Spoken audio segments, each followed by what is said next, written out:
नमस्कार दोस्तों, मैं आनंद स्वागत करता हूं आपका एक बार फिर से आपके अपने YouTube चैनल स्टडी लॉग पे। हिस्ट्री की आज दूसरी क्लास है और हम स्टार्ट कर रहे हैं आज से क्या, मध्यकालीन भारत।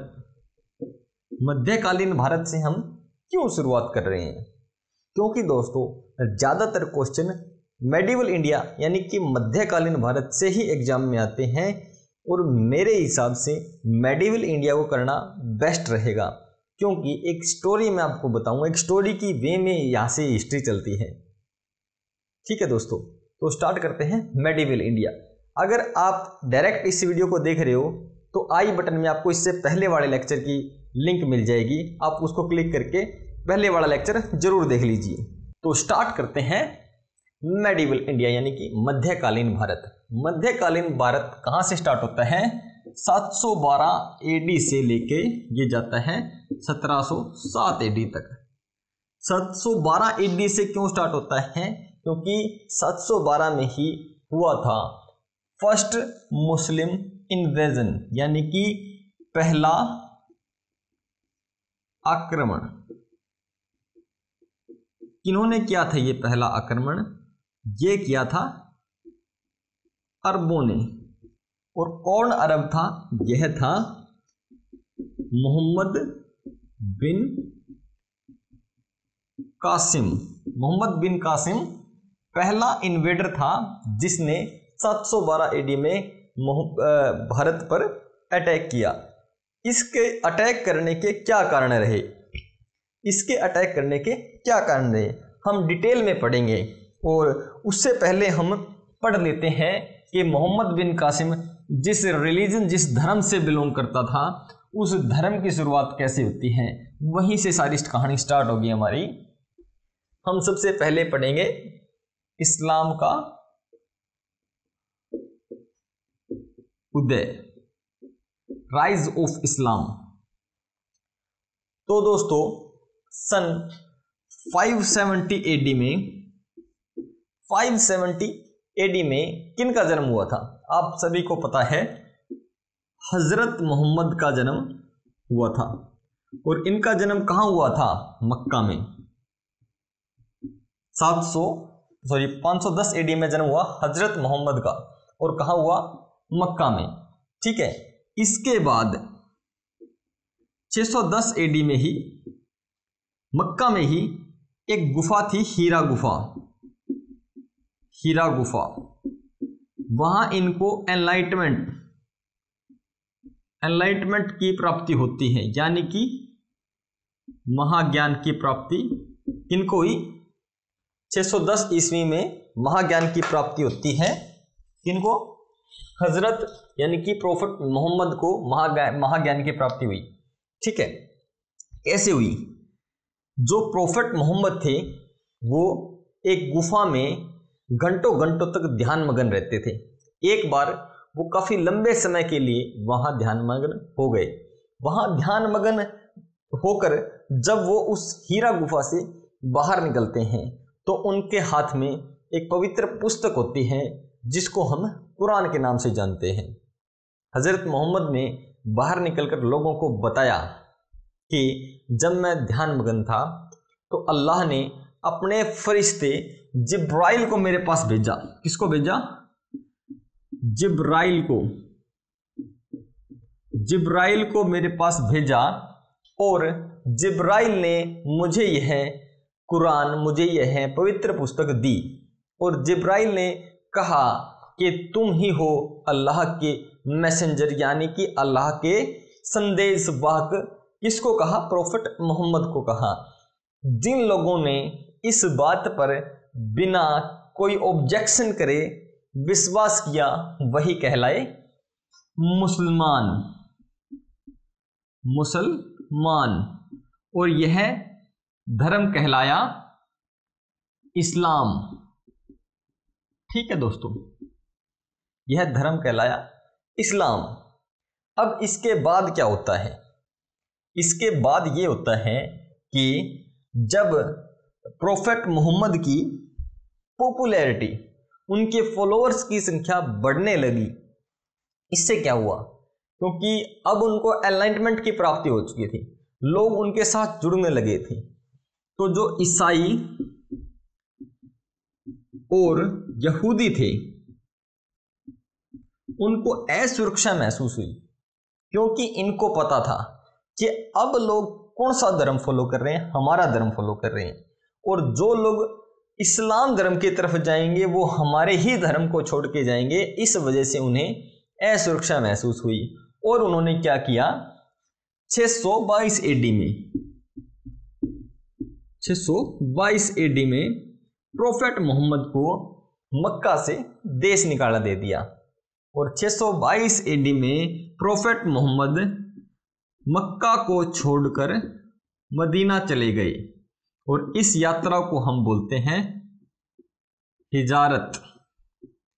हिजारत इस यात्रा को बोला गया जब प्रोफेट मोहम्मद मक्का को छोड़कर मदीना चले गए, और इसी वर्ष शुरू होती है हिजरी संवत। हिजरी संवत की शुरुआत कब हुई थी, 622 एडी में। हिजरी संवत क्या है, यह एक मुस्लिम कैलेंडर है। क्या है, मुस्लिम कैलेंडर, ठीक है, इसको नोट कर लीजिए। जब प्रोफेट मोहम्मद मदीना शिफ्ट हो गए और मदीना में उन्होंने अपने धर्म का प्रचार किया और बहुत सारे लोग, एक बहुत ज्यादा संख्या में लोग उनको फॉलो करने लगे, तो फिर वापस वो गए मक्का। फिर वापस वो कहाँ जाते हैं, वो खुद नहीं जाते, उनके लोग जाते हैं मक्का। और उनके लोग जिन ईसाई लोगों ने उनको देश निकाला दिया था, वहां उनके साथ होता है उनका युद्ध। वहां उनके साथ उनका युद्ध हुआ और उस युद्ध में उन्होंने ईसाइयों को पछाड़ दिया, और वहां के लोग भी क्या बन गए, मुसलमान, यानी कि इस्लाम धर्म के फॉलोवर वहां के लोग हो गए थे। इसके बाद क्या होता है, इसके बाद ये होता है कि ईयर 632 एडी, ईयर 632 एडी में जो हजरत मोहम्मद थे उनकी डेथ हो गई।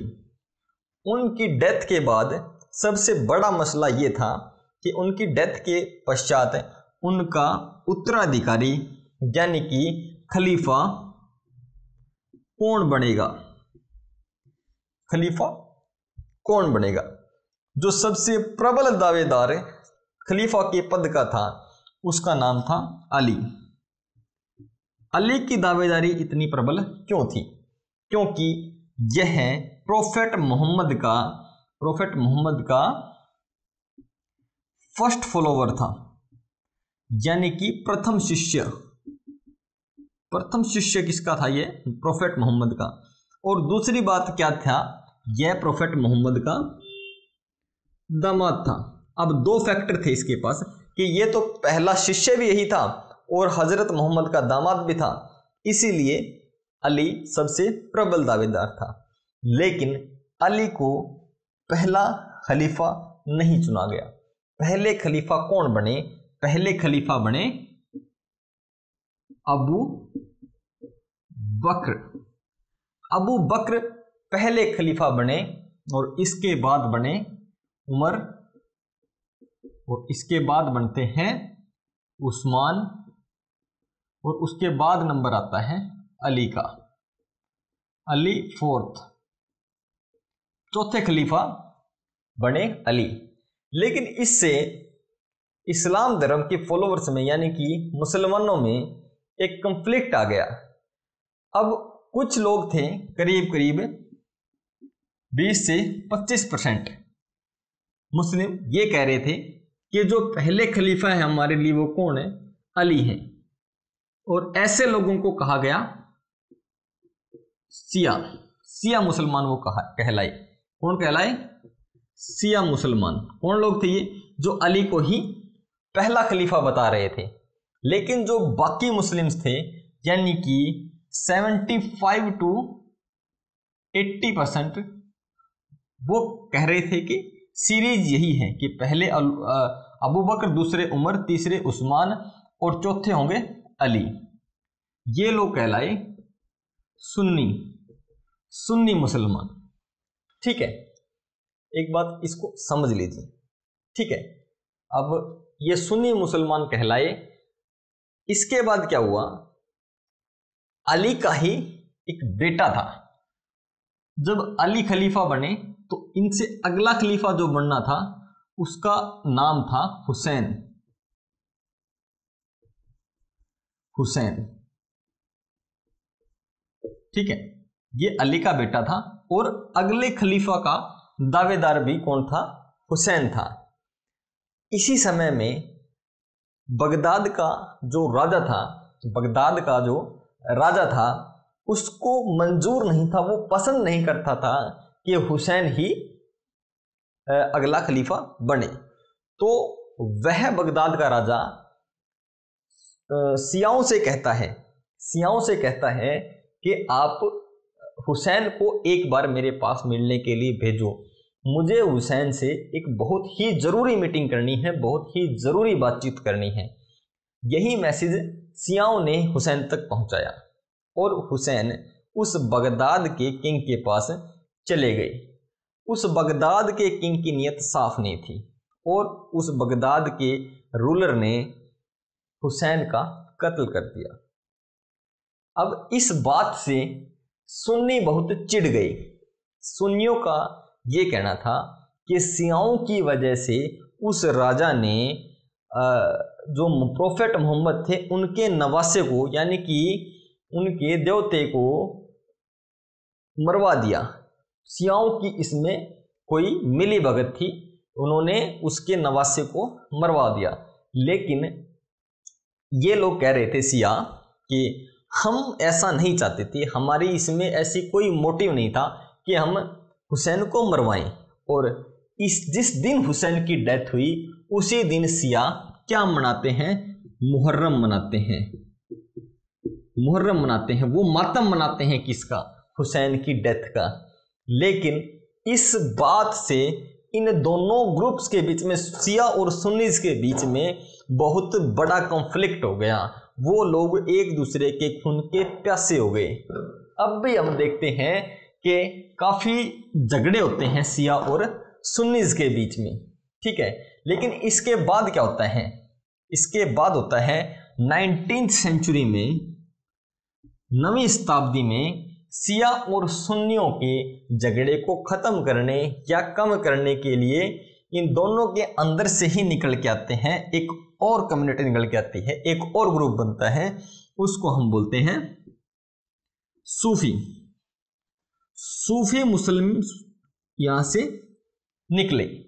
अब इनका मानना था कि हम खलीफा में इतना बिलीव नहीं करते, हम बिलीव करते हैं प्रोफेट मोहम्मद में, हज़रत मोहम्मद में ही हम डायरेक्टली बिलीव करते हैं और वह हमारे महबूब हैं।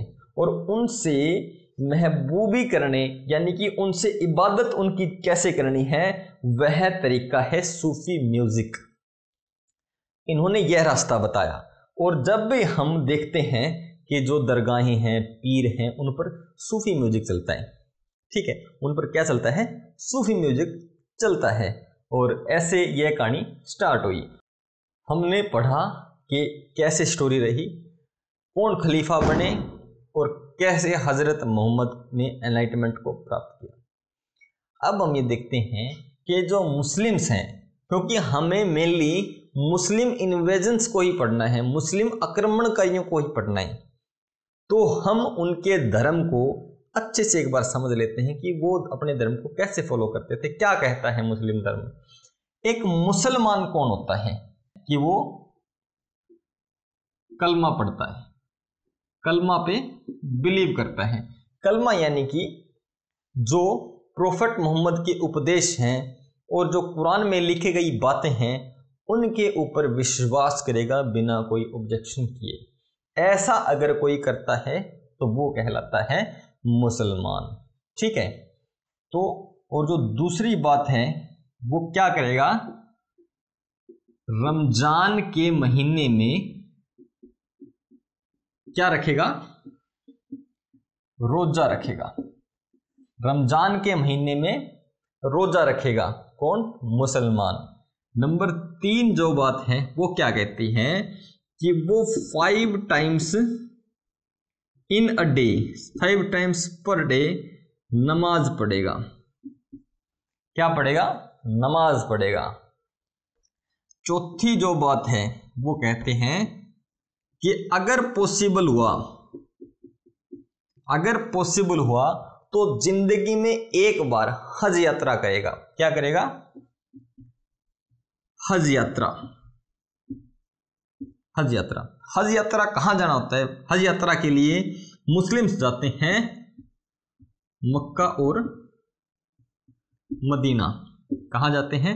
मक्का और मदीना। मक्का का भी आपको मैंने पढ़ाया क्या है मक्का में और मदीना में। मैं मदीना और मक्का दोनों की इंपॉर्टेंस मैंने आपको बताई। ठीक है। पांचवा जो चीज है वो होती है ज़कात। ज़कात यानी कि एक मुसलमान एक साल में जितने भी पैसे कमाएगा उसमें से वो कुछ पैसा, कुछ उस धनराशि दान करेगा, यानी कि डोनेट करेगा। कितनी राशि डोनेट करेगा? 1/40% ऑफ हिज और हर टोटल। ठीक है। तो ये है 5 चीजें जो एक मुसलमान होने का निशानी है। अगर इनमें से एक को भी वो अनफॉलो करता है तो वह सच्चा मुसलमान नहीं माना जाता। इसके बाद हम पढ़ते हैं दोस्तों, अब हम चलते हैं कहां? ईयर 712 एडी में। ठीक है। ईयर 712 एडी में क्या हुआ था? फर्स्ट सक्सेसफुल अटैक, पहला सफल आक्रमण भारत पर हुआ था। किसके द्वारा हुआ था? अरबों द्वारा पहला सफल आक्रमण 712 एडी में किया गया। आक्रमण करने वाला कौन था? आक्रमण करने वाला था मोहम्मद बिन कासिम। ठीक है। अगर क्वेश्चन आ जाए कि पहला सफल अरब आक्रमणकारी कौन था? मोहम्मद बिन कासिम था। पहला सफल आक्रमण कब हुआ? 712 ईडी में हुआ। ठीक है। अब हम ये समझ लेते हैं कि मोहम्मद बिन कासिम ने भारत पर आक्रमण क्यों किया। हम इसके रीजन को समझेंगे। ठीक है। तो जब यह पीरियड था 712 एडी का, इस समय जो खलीफा का पद था वो था कहां? बगदाद में खलीफाओं का पद था। खलीफाओं का पद चला गया था बगदाद में। और जो अरब था, अरब पे राज कर रहा था अल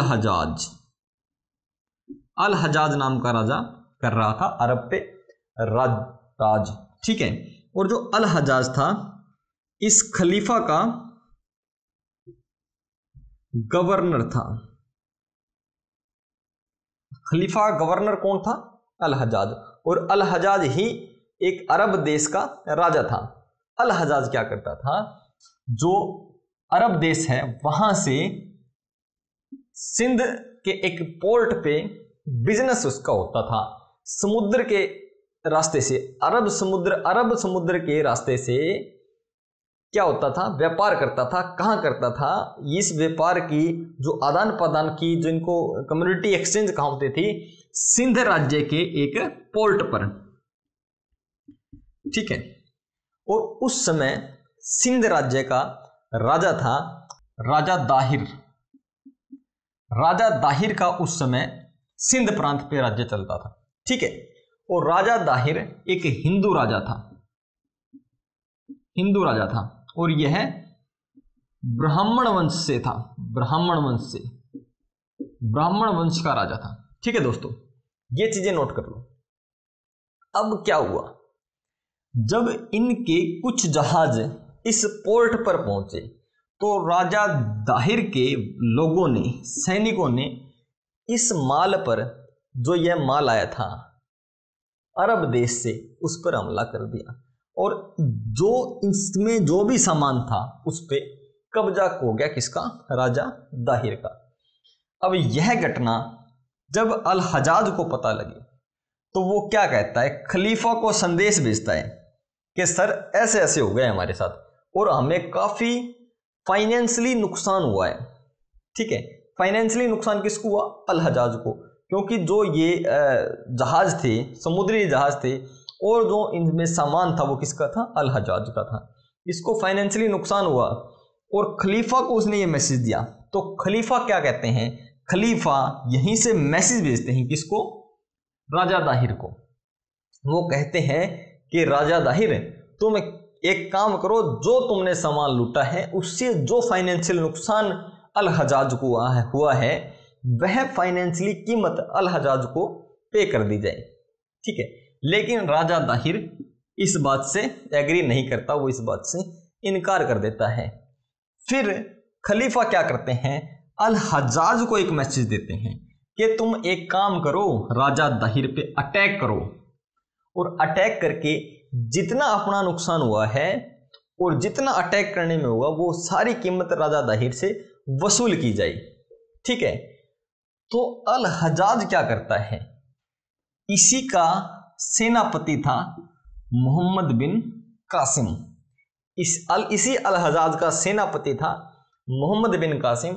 ये कहता है मोहम्मद बिन कासिम को कि मोहम्मद बिन कासिम जा और तू जाके राजा दाहिर पर अटैक कर दे। मोहम्मद बिन कासिम 712 AD में राजा दाहिर पर अटैक करता है और मोहम्मद बिन कासिम की इस समय उम्र थी 17 वर्ष। 17 वर्ष का जवान लड़का। इसकी डेट ऑफ बर्थ मैं आपको बता देता हूँ क्या है। इसकी डेट ऑफ बर्थ थी 31/12/695 AD। ठीक है, एग्जैक्ट की डेट थी उसकी। तो आप कैलकुलेट कर लीजिए, 695 से 712, 17 साल का लड़का था ये। और यह सेनापति था, अपनी सेना लेकर कहाँ गया? राजा दाहिर के पास। इसने राजा दाहिर को अरोर, बैटल ऑफ अरोर यहां हुआ और बैटल ऑफ अरोर में राजा दाहिर को इसने हरा दिया। राजा दाहिर को हरा के ये राजा दाहिर को मार देता है और यह पहला मुस्लिम शासक था जो सिंधु नदी के पार आकर जिसने अपना शासन बसाया। ठीक है, और इसने यहां शासन बसाने के बाद क्या करता है? ये राजा दाहिर को उसने मार दिया और राजा दाहिर की 2 लड़कियां थी। एक लड़की का नाम था सूर्य देवी और दूसरी लड़की का नाम था निर्मला देवी। सूर्य देवी और निर्मला देवी को वो यहां से अगवा करके अल हजाज अपने राजा के पास भेज देता है और कहता है यह 2 लड़कियां तुम्हारे 2 लड़कों के लिए है। उसके 2 बेटे थे, उन 2 बेटों के लिए वो राजपुत्रियां भेज देता है शादी करने के लिए। ठीक है, इस बात को समझे। जो ये हमारा मोहम्मद बिन कासिम था, इसका राज सिंध प्रांत पर ज्यादा लंबा नहीं चला। 712 से 714 AD तक ही इसका शासन यहाँ चल पाया। इतना छोटा शासनकाल क्यों रहा? इसका भी एक कारण है। इसका क्या कारण है? जो लड़कियां सूर्य देवी और निर्मला देवी अल हजाज के पास इसने भेजी थी, वो जाकर अल हजाज को कहती हैं कि हे राजा, जो तुम्हारा सेनापति है मोहम्मद बिन कासिम, इसने हमें भेजा है तुम्हारे लड़कों के लिए, लेकिन यह तुम्हारे साथ धोखा कर रहा है, क्योंकि इन्होंने, जो मोहम्मद बिन कासिम ने, इसने हमारी इज्जत पहले ही लूट ली है और यह इससे आपको धोखा दे रहा है। और राजा अल हजाज इस बात से बड़ा गुस्सा हुए और उन्होंने तुरंत फरमान भेजा किसके पास? मोहम्मद बिन कासिम के पास, कि तुम वापस कहाँ आ जाओ? अरब देश वापस आ जाओ। उसने उसको अरब देश वापस बुला लिया और अरब देश वापस बुलाने के बाद 715 AD में उसको पनिशमेंट दी, फाइनल पनिशमेंट, यानी कि मृत्यु दंड उसको दे दिया। जो लड़का 695 में जिसका बर्थ हुआ था, उसकी डेथ 715 में हो चुकी थी, यानी कि 20 साल का वह लड़का था। ठीक है, जिसने अब पहला युद्ध भी जीता, पहला मुस्लिम इन्वेजन भी हुआ, उसने जीता भी, और 715 AD में उसकी डेथ भी होगी। किस वजह से डेथ हुई? अल हजाज ने उसको फांसी की सजा सुना दी, मृत्युदंड सुना दिया। ठीक है दोस्तों, ये थी हिस्ट्री किसकी, मोहम्मद बिन कासिम की। और हम पढ़ते हैं कि 712 से 714 ईस्वी में जब इसका राज्य चल रहा था हिंदुस्तान के सिंध प्रांत पे, तो यह सिंध प्रांत में क्या क्या काम करता है। यह सिंध प्रांत में रहने वाले लोगों को कहता है कि या तो तुम मुस्लिम बन जाओ, ये उनको ऑफर देता है किसका, मुस्लिम बनने का। और अगर वो मुस्लिम नहीं बनते हैं तो वो उनसे क्या वसूल करता है, एक टैक्स यानी कि एक कर वसूल करता है। उस टैक्स का नाम है क्या, जजिया कर। जजिया कर किन लोगों को देना होता था, गैर मुसलमानों को। गैर मुसलमानों को यह टैक्स देना होता था, जजिया कर। और जजिया कर से कुछ लोगों को छूट भी दी गई थी। वो लोग कौन थे, जिन लोगों को जजिया कर हिंदू होते हुए भी नहीं देना पड़ता था, वो थे विडो यानी कि वो टैक्स नहीं देना पड़ता था। विधवाओं को और जो डिसेबल्ड थे यानी कि अपंग जो थे उनको, और ब्राह्मणों को यह कर नहीं देना पड़ता था, क्योंकि वह मानता था कि यह लोग तो काम नहीं कर सकते, इसी वजह से इनसे वो कर नहीं वसूला जाता था। ठीक है। और इसके बाद काफी समय बाद एक मुस्लिम राजा हुआ जिसने ब्राह्मणों से भी कर वसूला। वो कौन था, फिरोज शाह तुगलक। तुगलक डायनेस्टी का एक राजा फिरोज शाह तुगलक जब जजिया कर लगाएगा तो वो जजिया कर ब्राह्मणों को भी पे करना पड़ेगा। इसके बारे में हम बाद में पढ़ेंगे, इसको रब कर देता हूं। ठीक है, अभी हम पढ़ रहे हैं किसके बारे में, बाइक के बारे में। ये बाइक वाला बहुत ही बढ़िया बंदा है।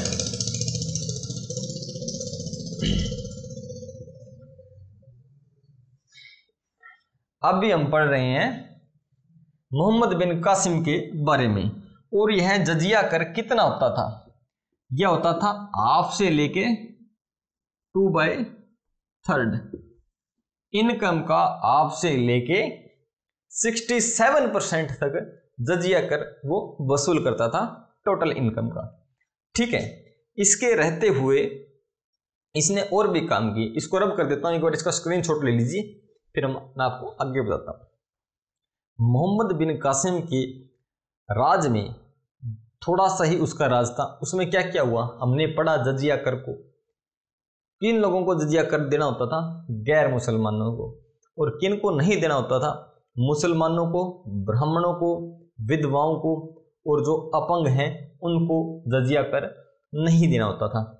इसी ने सोने के सिक्के अपने राज्य में, अपने राज में उसने चलवाए, जिनको कहा गया दिरहम कॉइंस, दिरहम सिक्के उनको कहा गया।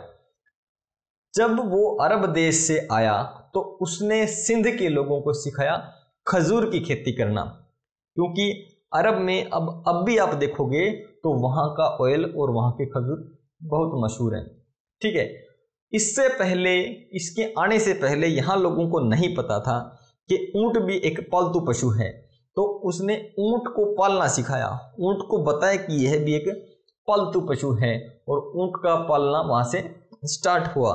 कब से, मोहम्मद बिन कासिम जब भारत पे अटैक करता है और वहाँ राज्य वो अपना स्थापित करता है, वो बताता है कि ऊंट भी एक पालतू पशु है। ये अरबी घोड़े जो हैं वो लेके आया था अपने साथ अरब देश से। ठीक है। और ये अरबी घोड़ों का भी बहुत अहम रोल रहा उस फाइट को जितवाने में, क्योंकि हमारे जो राजा थे वो फाइट्स में यूज करते थे, लड़ाइयों में यूज करते थे क्या, हाथी।